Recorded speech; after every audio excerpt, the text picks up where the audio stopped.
ایک پاکستانی کمانڈو مشرقی پاکستان میں دشمن اور غداروں سے بیک وقت نبرد آزما، حب الوطنی اور سرفروشی کی ایک لازوال داستان۔ گزشتہ ایک ساتھ سننے کے لیے ڈسکرپشن میں موجود پلے لسٹ کے لنک پر کلک کیجیے اور چینل کو سبسکرائب کرنا مت بھولیے۔ سبسکرپشن کے بٹن کو دبائیے اور بیل آئیکن پر کلک کیجیے تاکہ آپ کو تمام ایک ساتھ بلا تاخیر ملتے رہیں، اور ویڈیو کو لائک اور شیئر کرنے کے ساتھ ساتھ کامنٹ کر کے ہمیں بتائیے کہ آپ کو ہماری ویڈیو کیسی لگی۔ تو آئیے کہانی کی طرف چلتے ہیں۔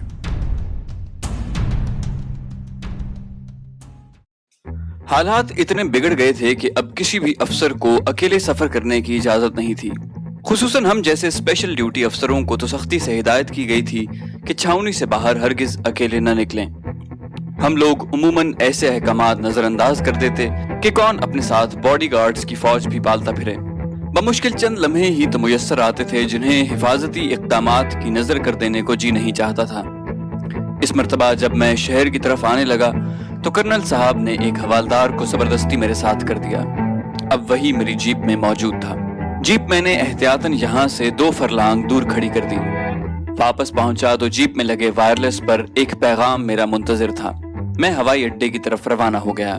یہ کوئی نئی بات تو تھی نہیں، ہمیں اچانک ہی احکامات ملا کرتے تھے، لیکن اس روز نہ جانے کیوں مجھے کچھ تشویش سی ہوئی۔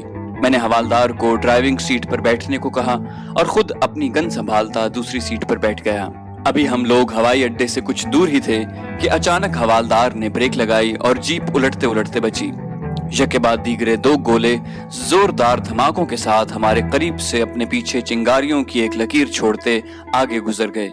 دوسرے ہی لمحے میں گن سمیت چھلانگ لگا کر جیپ سے باہر آ گیا۔ حوالدار نے بڑی پھرتی سے اسٹیئرنگ گھمایا اور جیپ ایک آڑ میں کھڑی کر کے اگلے حکم کا منتظر تھا۔ حوالدار نے بڑی پھرتی سے اسٹیئرنگ گھمایا اور جیپ ایک آڑ میں کھڑی کر کے اگلے حکم کا منتظر ہو گیا۔ کچھ دیر خاموشی طاری رہی، پھر ایک اور گولہ ہمارے سروں پر سے پرواز کرتا گزر گیا۔ آواز سے ہم نے اندازہ لگایا کہ یہ فائرنگ مارٹر سے کی جا رہی تھی، جو میرے لیے ہی نہیں بلکہ مجھ جیسے بہت سے لوگوں کے لیے تشویش کا باعث تھی۔ سمجھ میں نہیں آ رہا تھا کہ تخریب کار شہر میں مارٹر گنیں کیسے لے کر آئے۔ یہ اس بات کا ثبوت تھا کہ ہمارے انتظامات میں انہیں کہیں بہت بڑا خلا نظر آ گیا تھا، جسے ان لوگوں نے خوب استعمال کیا۔ اس کے بعد کوئی گولہ نہ پھٹا۔ تھوڑی دیر کے بعد جب ہم ان کے گرنے کی جگہ تک پہنچے تو میں نے اندازہ لگایا کہ فائرنگ کرنے والے یا تو بالکل نااہل تھے یا پھر ان کی گنوں میں سائٹ نصب نہیں ہے۔ شاید اسی وجہ سے وہ صحیح نشانہ نہیں لے پائے۔ ہمارے سویپ آپریشنز عموماً شہروں تک ہی محدود تھے۔ سارے مشرقی پاکستان میں تو ہم پھیل کر وہاں کے چپے چپے پر کارروائی کرنے سے رہے، جس کا نتیجہ یہ نکلا کہ تخریب کاروں کے ٹھکانے اب مضافات میں منتقل ہو گئے، جہاں انہیں یا تو ہر طرح کی سہولت خود بخود مل جاتی یا پھر وہ زبردستی حاصل کر لیتے۔ اس بات میں کوئی شک نہیں رہ گیا تھا کہ مضافاتی علاقے ہمارے کنٹرول سے بالکل باہر ہیں، جس کا اندازہ صرف اس ایک واقعے سے لگا لیجئے کہ سدھیر گنج کا پاور سٹیشن جو ڈھاکہ سے چند میل کے فاصلے پر تھا، تخریب کاروں کی کارروائیوں کا نشانہ بن گیا، اور جب وہاں مغربی پاکستان سے عملہ منگوا کر مرمت کے لیے بھیجا گیا تو ان کے محافظوں کی موجودگی میں تخریب کاروں نے 5 ٹیکنیشینوں کو مار ڈالا۔ عموماً مضافاتی علاقوں میں سفر کرتے ہوئے ہمیں یوں لگ رہا تھا جیسے ہم اینمی ٹیریٹری سے گزر رہے ہیں۔ وہ افسر جن کی اندرون شہر نظم و نسق رکھنے کی ذمہ داری تھی خود درد سر میں مبتلا ہو کر رہ جاتے۔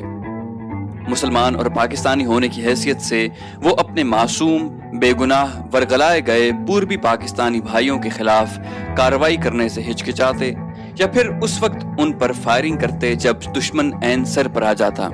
ان کی اس رحم دلی کے ہاتھوں اب تک سینکڑوں جوان بغیر ایک گولی فائر کیے شہید ہو چکے تھے۔ عموماً 100 یا 150 افراد کی ایک کمپنی کے ذمے پورے شہر کی حفاظت ڈال دی جاتی۔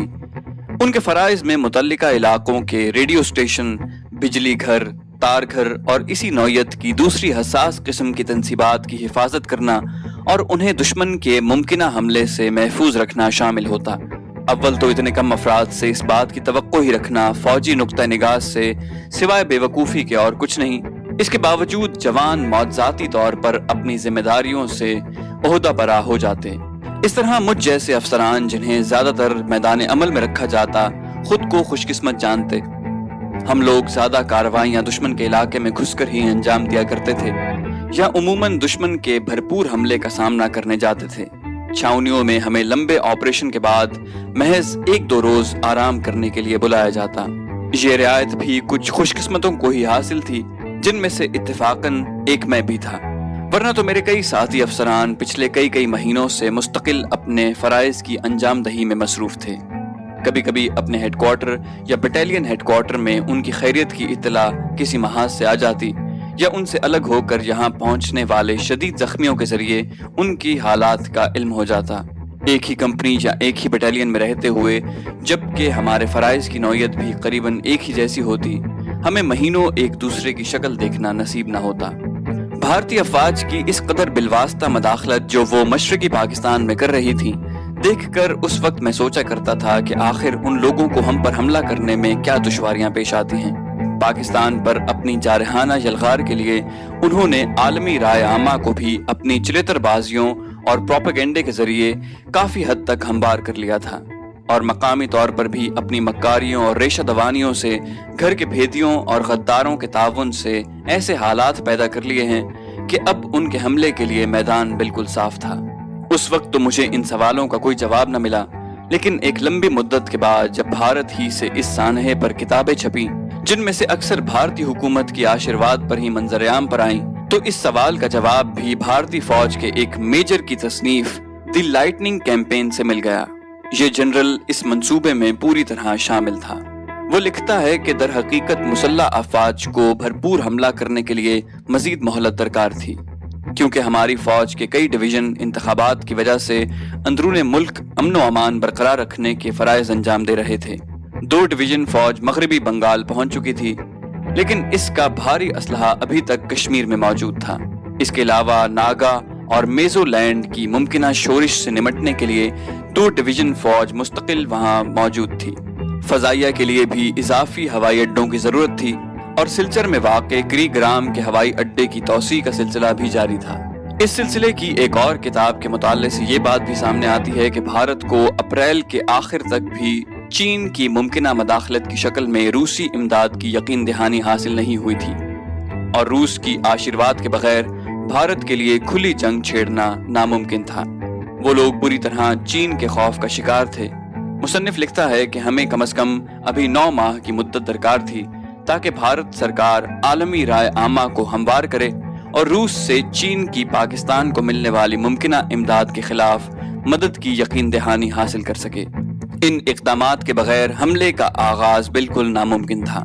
A.K. سبرمنین کی کتاب دی لبریشن وار میں ہے، اگست کے درمیانی عرصے میں بھارتی حکومت اور روس کے درمیان ایک دفاعی معاہدہ عمل میں آ گیا۔ اس طرح وہ چین کے خطرے سے قریباً بے نیاز ہو گئے۔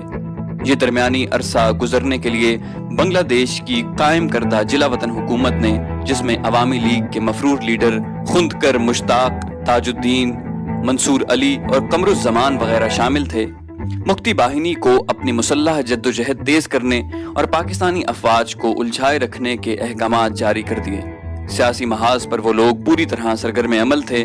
اب انہیں سوائے اس کے کہ کوئی سنہری موقع ملے اور کسی شے کی حاجت نہیں تھی، جو بالآخر ہمارے ایک سابقہ جرنیل حکمران کی مہربانی سے مل گیا۔ یہاں قریباً 1.5-2 گھنٹے گزارنے کے بعد جب میں واپس اپنے میس پہنچا تو خود کو تھکا تھکا محسوس کرنے لگا۔ بستر پر گرتے ہی نیند کی آغوش میں سما گیا، نیند جو میری واحد اور مؤثر پناہ گاہ تھی۔ آنکھ کھلی تو بھوک چمک رہی تھی۔ میس میں ہمیں شگفتہ اور مسکراتے نظر آنے والے چہروں پر ایک عجیب سی پژمردگی طاری تھی۔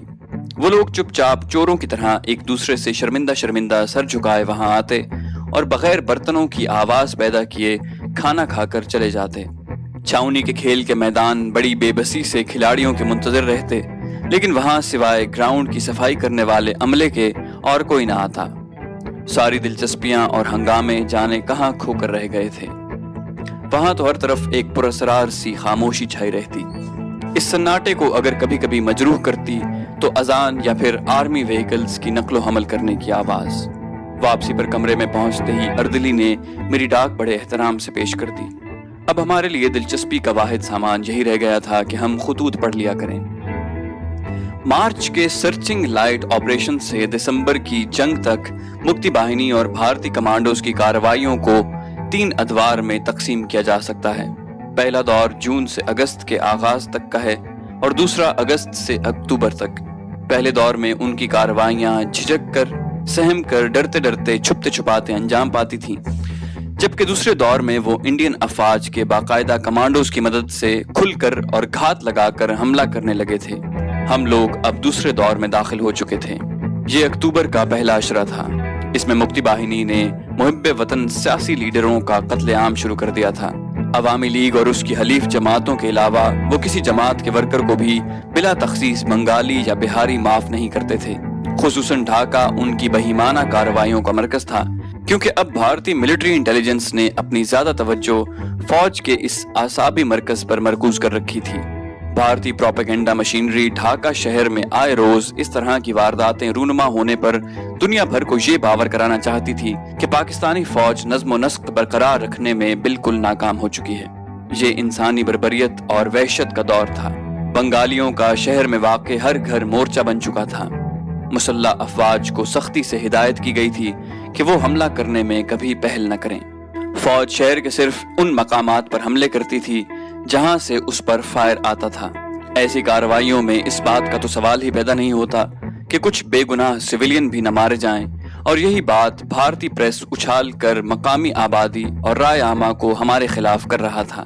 بعض دفعہ ایسے واقعات بھی دیکھنے میں آتے تھے کہ کسی غیر بنگالی نومولود بچے کے کٹے ہوئے ہاتھ پاؤں، کسی نوجوان لڑکی کی بہیمانہ آبرو ریزی کے بعد موت، کسی شیرخوار بچے کی مسلی ہوئی لاش یا کسی ماں کی کٹی ہوئی چھاتیاں دیکھ کر ہمارے کسی جوان پر غصے اور صدمے کی شدت سے پاگل پن کا دورہ پڑ جاتا، اور اسی پاگل پن کا شکار ہو کر وہ اپنے سامنے نظر آنے والے کسی بھی بنگالی پر فائرنگ شروع کر دیتا۔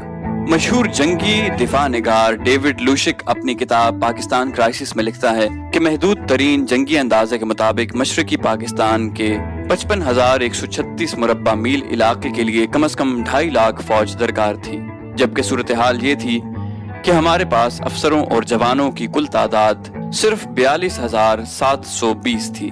اس بات سے ہماری کم مائگی کا اندازہ لگا لیجئے۔ فضائی اور بحری راستے مسدود اور غیر محفوظ ہونے کی وجہ سے بھاری جنگی ساز و سامان کبھی بھی ہم تک نہ پہنچ سکا۔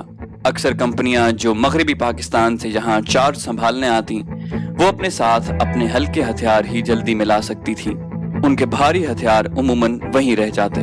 ماضی کا مورخ اور دنیا کا جنگی حالات سے واقفیت رکھنے والا کوئی شخص اس بات پر اس بدقسمت فوج کو خراج تحسین پیش کے بغیر کبھی نہ رہ سکے گا کہ اس نے ان نامساعدہ، دگرگوں اور بدترین حالات میں بھی پورے 8.5 یا 9 مہینے تک اپنے پائے ثبات میں کبھی لغزش نہ آنے دی، اور نہ صرف اپنے تمام طرح کے ہیڈ کوارٹرز بلکہ بڑے بڑے شہروں اور قصبات کے تمام حساس مقامات کو مکتی باہنی کی دست برد سے محفوظ رکھا، اور 370 سرحدی چوکیوں میں سے 260 آخر دم تک ان کے قبضے میں رہیں۔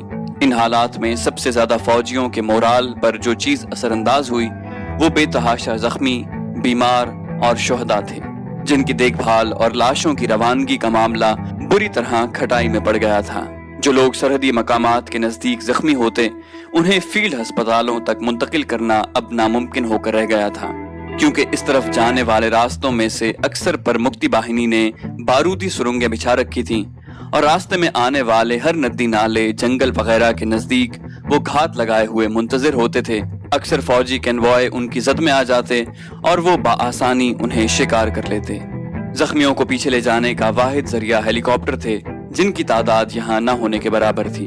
جو کچھ تھے وہ بھی اتنی اہم اور حساس نوعیت کی ڈیوٹی سر انجام دے رہے تھے کہ انہیں ایسے مقاصد کے لیے استعمال کرنا ناممکن ہو جاتا تھا۔ بہت کم ہیلی کاپٹر محض اس ڈیوٹی کے لیے مختص کیے گئے تھے۔ اس سلسلے میں بھی ایک قباحت یہ درپیش تھی کہ پہلے متعلقہ ریجمنٹ کا ڈاکٹر اس بات کی تصدیق کرے کہ واقعی زخمی کے لیے ہیلی کاپٹر بھیجنا ضروری ہے۔ ڈاکٹر عموماً سرحدی مقامات سے دور بٹالین ہیڈ کوارٹرز میں ہوتے تھے، اور ضابطے کی کارروائی ہی میں اتنی دیر لگ جاتی تھی کہ زخمی شہید کا رتبہ حاصل کر لیتا۔ سی ایم ایچ میں موجود زخمیوں کو دیکھ کر کلیجہ منہ کو آنے لگتا۔ ان میں سے اکثر جسم کا کوئی نہ کوئی اعضاء گنوانے کے بعد یہاں تک آتے تھے۔ زیادہ تعداد ان بدقسمتوں کی تھی جو زندہ تو رہے لیکن زندگی بھر کے لیے مفلوج ہو کر رہ گئے۔ پہل تو شہداء کی لاشیں ان کے گھروں تک پہنچا دی جاتی، لیکن اس کے بعد یہ سلسلہ بھی منقطع ہو گیا۔ تو دوستو، یہ تھی ہماری آج کی کہانی۔ امید کرتے ہیں آپ کو ہماری کہانی پسند آئی ہوگی۔ جانے سے پہلے اس ویڈیو کو لائک اور شیئر کرنا مت بھولیے، اور اگر ابھی تک آپ نے ہمارے چینل کو سبسکرائب نہیں کیا تو اسے سبسکرائب کیجیے تاکہ آپ کو ہماری تمام کہانیاں بلا تاخیر ملتی رہیں، اور کامنٹ کر کے ہمیں بتائیے کہ آپ کو یہ کہانی کیسی لگی۔ ہم اس سلسلے کی مزید قسطیں لے کر جلدی حاضر ہوں گے۔ اپنا بے حد خیال رکھیے گا۔ اللہ حافظ۔